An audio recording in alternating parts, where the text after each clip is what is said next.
Any military commander who is honest with himself or with those he's speaking to will admit that he has made mistakes in the application of military power. He's killed people unnecessarily, his own troops or other troops, through mistakes, through errors of judgment. 100 or thousands or tens of thousands, maybe even 100,000. But he hasn't destroyed nations.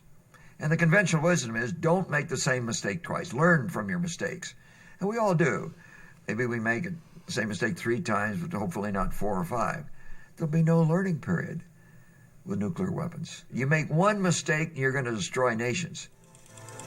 In the first message, Khrushchev said this: we and you ought not pull on the ends of a rope which you have tied the knots of war.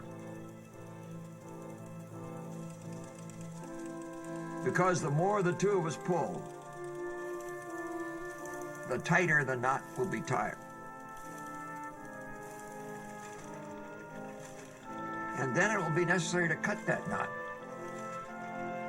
And what that would mean is not for me to explain to you. I have participated in 2 wars and know that war ends when it has rolled through cities and villages, everywhere sowing death and destruction. For such is the logic of war.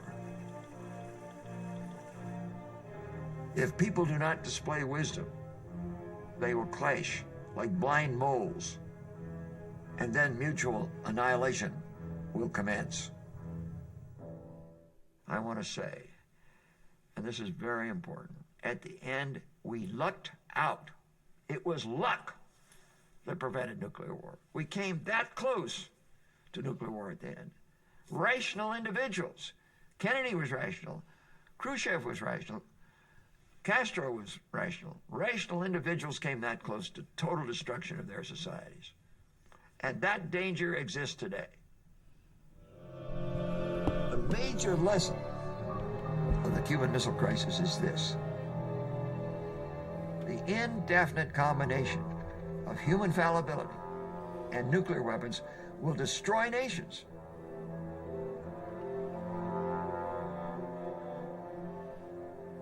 Is it right and proper that today there are 7,500 strategic offensive nuclear warheads, of which 2,500 are on 15-minute alert to be launched by the decision of one human being? It wasn't until January 1992, in a meeting chaired by Castro in Havana, Cuba, that I learned 162 nuclear warheads, including 90 tactical warheads, were on the island at the time of this critical moment of the crisis.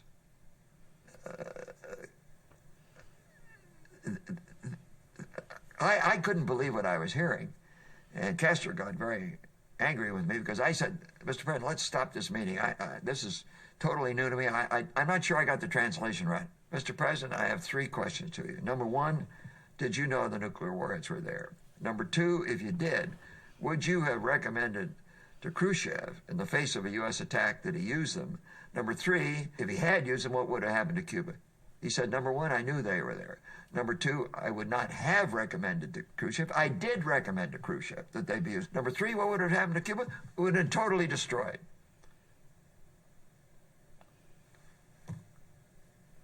That's how close we were. And he was willing to accept that? Yes. Oh, and he went on to say, Mr. McNamara, if you and President Kennedy had been in a similar situation, that's what you would have done. I said, Mr. President, I hope to God we would not have done it. Pull the temple down on our heads, my God. We came within a hair's breadth of war with the Soviet Union on 3 different occasions. 24 hours a day, 365 days a year. For 7 years as Secretary of Defense, I lived the Cold War. During the Kennedy administration, they designed a 100 megaton bomb. It was tested in the atmosphere. I remember this. Cold War. Hell, it was a hot war. I think the human race needs to think more about killing, about conflict. Is that what we want in this 21st century?